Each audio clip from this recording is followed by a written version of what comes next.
હાલો મિત્રો, કેમ છો બધા? મજામાં જશો અને હું પણ મજામાં છું। આજે તમારી સાથે નવો બ્લોગ લઈને અને નવી રેસીપી લઈને આવી છું। આજે આપણે બનાવીશું બાસ્કેટ પૂરી। તો બાસ્કેટ પૂરી બનાવવા માટે જો આપણે મેંદાનો લોટ લઈ લીધો છે, એક મોટો વાટકો, અને ઘઉંનો લોટ આપણે નાખ્યો છે ખાલી નાની વાટકી જેટલો।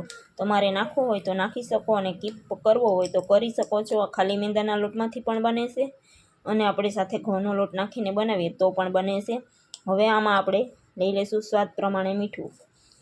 તો બાસ્કેટ પૂરી બનાવવા માટે આપણે બીજી કોઈ વસ્તુનો જરૂર નહીં પડે, ખાલી સ્વાદ પ્રમાણે મીઠું જ જોશે, બાકી કાંઈ વસ્તુ નહીં એડ કરવી પડે।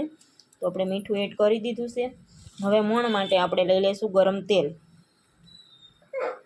તો જો આપણે ધુવાળા નીકળે ને એવું ગરમ તેલ કરી લીધું છે અને ગરમ તેલ આપણે આ લોટમાં એડ કરવાનું છે।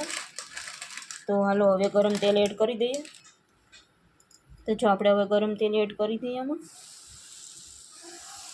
તમારે મોણમાં મુઠ્ઠી વળે એટલું મોણ આપણે નાખવાનું છે, તો એટલું તેલ આપણે એડ કરવાનું છે અને આ રીતે લોટને સરસ મિક્સ કરી લઈશું ગરમ હોય ત્યાં।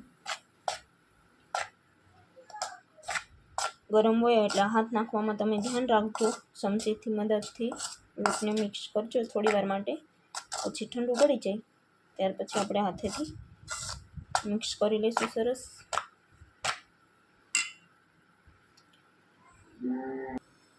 તો સરસ જો આપણે આ રીતે મુઠ્ઠી વાળીએ તો સરસ રીતે ભેગું થઈ જાય ત્યાં સુધી આપણે મોણ નાખવાનું છે, અને આમ ભાંગીએ તો પણ તરત ભાંગી જાય એ રીતનું મોણ નાખવાનું છે। અને ગરમ તેલ નાખવાનો મતલબ આપણે એ છે કે ગરમ તેલ નાખવાથી આપણી પૂરી એકદમ બાસ્કેટ પૂરી ખસ્તા અને ક્રિસ્પી હોય છે, એટલા માટે આપણે ગરમ તેલ નાખીએ ને તો મસ્ત આપણી પૂરી કડકડી થાય એટલા માટે। તો ચાલો હવે આપણે આમાં જરૂર પડે એટલું પાણી એડ કરતા જઈશું અને સરસ રીતે લોટ તૈયાર કરી લઈશું। તો જો આપણો લોટ સરસ બંધાઈને રેડી થઈ ગયો છે, હવે આપણે આ લોટને 15 મિનિટ માટે ઢાંકી અને મૂકી દઈશું રેસ્ટ કરવા માટે। તો આપણો લોટ સરસ થઈ જાય એટલા માટે આપણે 15 મિનિટ ઢાંકી અને લોટને મૂકી દઈએ। તો જો આપણો સરસ લોટ તૈયાર થઈ ગયો હતો અને એમાંથી આવા છોટા છોટા લુવા તૈયાર કરી લઈશું। પછી આ રીતની નાની નાની પૂરી વણી લઈશું અને પૂરી વણાઈ જાય પછી આ રીતના જે મોલ્ડ આવે એ લઈ લેવાના છે, અને તમારી પાસે ન હોય તો તમે નાની નાની વાટકી લઈ શકો છો, પણ આપણી પાસે છે એટલે આપણે આ બાસ્કેટ પૂરીના મોલ્ડ લીધા છે। એને આ રીતે કરી ઉપર પૂરી રાખી પછી ઉપરથી પ્રેસ કરી દઈશું। પછી આ રીતે આમ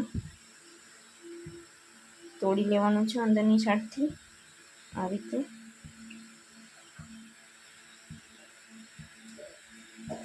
આ રીતે તમે તૈયાર કરો એટલે સરસ આપણી બાસ્કેટ પૂરી થઈ જાય તૈયાર। ઉપરનો ભાગ હોય એ કાઢી લેવાનો છે। પછી જો આ રીતે આપણે કટોરી તૈયાર થઈ જાય પછી એને હળવા હાથે આમ કરો એટલે આ રીતે આપણું મોલ્ડ નીકળી જાય એમાંથી। પછી તમે આ રીતે આપણી બાસ્કેટ પૂરી તૈયાર કરી શકો છો। તો આને આપણે એક જ વાટકીને કાઢવાની છે, એક વાટકીને એમને રાખવાની છે। તો આ રીતે આપણે બધી પૂરી તૈયાર કરી લેવાની આ રીતે। પછી તમારી પાસે જેટલા મૂળ હોય એટલે એ પ્રમાણે તમે તરવામાં મૂકી શકો છો। અને તમારે જો એક પૂરી કરવી ને એકનો ઝંઝટ કરવી હોય તો આ રીતે તમારે પહેલાં બધી પૂરી વણી લેવાની છે।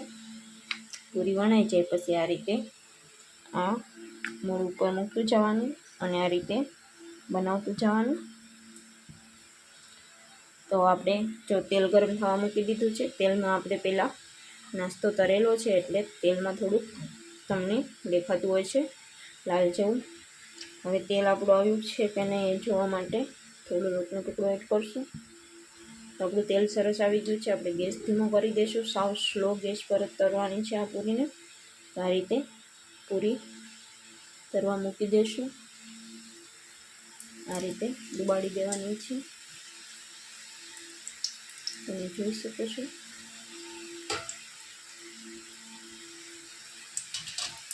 અને પછી જો તમારી પૂરી ફૂલી જતી હોય તો બે પણ મૂળ એમાં રહેવા દેવાના છે આપણે.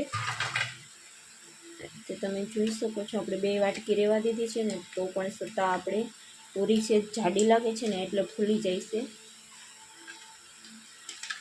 એટલે પૂરીને હાવ આછી જ વણવાની છે, બહુ જાડી નથી વણવાની. જાડી વણશો ને તો જો આ રીતે ફૂલી જશે. એટલે હવે આપણે પૂરી આછી વણવાની છે.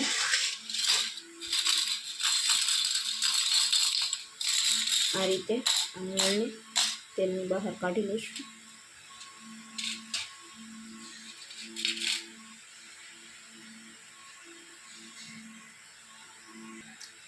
આ રીતે જો ધીમા ગેસે બધી ગોલ્ડન બ્રાઉન થાય ત્યાં સુધી તરતી રહેવાની છે આપણે પૂરીને. તમે જોઈ શકો છો આપણે પૂરી આ રીતની થવા દેવાની છે, ગોલ્ડન બ્રાઉન ક્રિસ્પી થઈ જવી જોઈએ આ રીતે. પછી આપણે 3 કાચી છે એટલા માટે તરવા દઈશું છે. અને આ રીતે ગોલ્ડન બ્રાઉન થાય ને ત્યાં સુધી તરવાની છે. અને આ રીતે ઊંધી રાખશું એટલે તેલ બધું નીકળી જશે. અને આવી રીતની આપણે પૂરી તૈયાર કરવાની છે. આ આપણે થોડી પૂરી જાડી હતી એટલે વચમાં ક્યારેક ફૂલી ગઈ છે, તો કાંઈ વાંધો નહીં. હવેથી આપણે ધ્યાન રાખશું, પતલી પૂરી વણશું એટલે આપણે આ રીતની બાસ્કેટ તૈયાર થશે. તમે જોઈ શકો છો આપણે સરસ બાસ્કેટ થઈ ગયા છે તૈયાર. હાલો મિત્રો, તો જો આપણી બાસ્કેટ પૂરી થઈ ગઈ છે તૈયાર. તો જો આપણા બાસ્કેટ આ રીતે તૈયાર કરી લીધા છે આપણે. અમુક છે જ લોટ આપણો ઢીલો વધારે રહી ગયો હતો ને એટલા માટે આવી રીતે ફૂલી ગયેલા છે, પણ તો ખાવામાં તો ખૂબ જ મજા જ આવશે, ક્રિસ્પી જ બન્યા છે.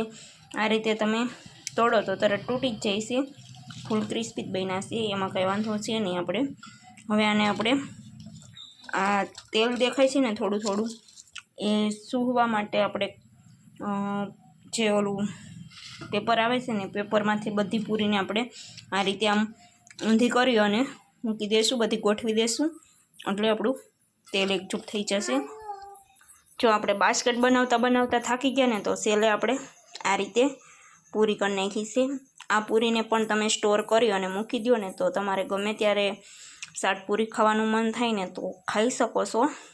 આપણે શાટપૂરીમાં હાલશે અને ટેસ્ટ તો આપણે બાસ્કેટ પૂરી જેવો જ આવશે, પણ ઉપર મસાલો જાજો નહીં ભરી શકે એવું છે. બાકી તો બધો મસાલો અને બાસ્કેટનો જે સ્વાદ હોય ને એવો જ આમાં સ્વાદ આવશે. તો આપણા બાસ્કેટ પણ તૈયાર થઈ ગયા છે અને આ આપણે શાટપૂરી તૈયાર કરવાની છે. તો હાલો ફટાફટ શાટપૂરીને પણ તરી લઈએ. તો જો આપણી શાટપૂરી પણ થઈ ગઈ છે તૈયાર, ખૂબ જ ટેસ્ટી અને આવી રીતની કડકડી થઈ ગઈ છે. સમજો વળતા જ ભૂકો થઈ જાય ને એવી બની ગઈ છે આપણે મસ્ત. તો આમાં પણ આપણે માલ ભરી બટેટાનો માવો અને ચણા ને એવું ડુંગળીને એવું બધું ભરીને ખાઈ શકીએ છીએ. અને આ તો ખૂબ જ ટેસ્ટી છે, એમને પણ ખાવાનું બહુ જ મન થાય એવી. તો ચાલો આપણી બધી પૂરી થઈ ગઈ છે તૈયાર. તો હવે મસાલા બધા બનાવવાના છે અને પાણી બનાવવાનું છે, ગળી ચટણી સાથે સર્વ કરીશું. તો ચાલો હવે એ બધું જોઈ લઈએ. જો આપણા બાસ્કેટ આપણે કાલે તૈયાર કરી લીધા હતા, તો આપણે એ કાલે હે ને બાસ્કેટ પૂરી ખાવાનું બધાને મહેમાન જે આવવાના હતા એને બંધ રહ્યું હતું. તો મારો નાનો ભાઈ આવવાનો છે, એને બહુ જ બાસ્કેટ પૂરી ભાવે એટલે મેં ખાસ એના માટે બનાવી છે. તમે મહેમાનો કોઈ આવવાના હોય તો તમે બાસ્કેટ પૂરી આ રીતે મેં કેમ કાલે બનાવીને રાખી છે એવી રીતે તમે એક દિવસ અગાઉ પણ બનાવીને બાસ્કેટને સ્ટોર કરી અને મૂકી શકો છો. અને આ આપણે જો બટેટાનો માવો બનાવ્યો છે, તો બટેકાનો માવો જો આ રીતે આપણે છે ને એમાં લાલ મરચું પાવડર, સંચળ પાવડર અને ચાટ મસાલો જ નાખવાનો છે, બીજું કોઈ વસ્તુ નાખવાની નથી આમાં. તો આપણા બાસ્કેટ તૈયાર કરવાના માટે આપણે આ મસાલો નાખવામાં જરૂરી છે. તો જો આ રીતે આપણે બટેટાને નાના નાના ટુકડામાં કટિંગ કરી લેવાના છે. હાવ આપણે જે પાણીપુરીનો માવો હોય એવો માવો નથી બનાવવાનો, આ રીતે ટુકડા કરવાના છે. આમાં તમારે કોથમીરના પાન એડ કરવા હોય તો કરી શકો છો, નકર કીપ પણ કરી શકો છો. સાથે આપણે જોઈશે ચણાને આપણે બાફી લીધા છે મીઠું નાખીને. આ ઉપરથી આપણે ગાર્નિશિંગ કરવા માટે દાડમના દાણા લઈ લીધા છે. આ ખાટી મીઠી ચટણી લઈ લીધી છે. આપણે ગ્રીન ચટણી નથી બનાવી, ગ્રીન ચટણી બધાને પસંદ હોય ન હોય એટલે ગ્રીન ચટણી અમારા ઘરમાં ઓછી બધાને ભાવે એટલા માટે આપણે ગ્રીન ચટણી નથી બનાવી. આપણે બાસ્કેટ પૂરીમાં નથી મજા આવતી, બાકી તો આમ બધા ખાય જ છે, પણ બાસ્કેટ પૂરીમાં મજા નહોતી આવતી એટલા માટે આપણે નથી બનાવી. અને આ આપણે મસાલા સિંગ લઈ લીધી છે અને આ આપણે ઝીણી સેવ લઈ લીધી છે. તો એનું બધાનું આપણે ડેકોરેશન કરવાનું છે બાસ્કેટ પૂરીમાં. તો તમે જોઈ શકો છો આપણે કઈ રીતે બનાવીએ એમ. તો જો આપણે હે ને આ રીતે બટેટાનો માવો આમાં ભરી દઈશું. તમને પસંદ હોય એવો વધુ કે ઓછો તમે એડ કરી શકો છો. આ રીતે આપણે બધી પૂરીમાં મૂકી દેવાનો છે બાસ્કેટમાં. તો જો આપણે ઉપરથી ચણા પણ એડ કરી દીધા છે અને ડુંગળી પણ એડ કરી દીધી છે. હવે આપણે દાડમના દાણા લઈ લઈશું. દાડમના દાણા પણ આ રીતે એડ કરી દઈશું. તમને પસંદ હોય એવી રીતે તમે ડુંગળી અને ચણા બધું એડ કરી શકો છો, વધુ કે ઓછું કરી શકો છો. તો આ રીતે આપણે દાડમના દાણા એડ કરી દીધા છે. હવે ઉપરથી આપણે મસાલા સિંગ એડ કરી દઈશું. તો આ રીતે મસાલા સિંગ એડ કરી દઈએ.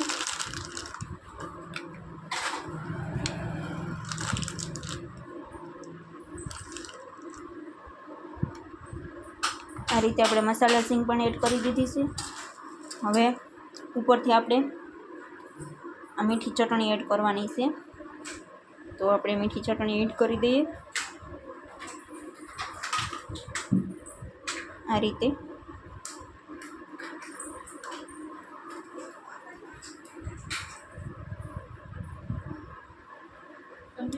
આપણે મીઠી ચટણી એડ થઈ ગઈ છે. પછી આપણે હવે સેવ એડ કરી દઈશું.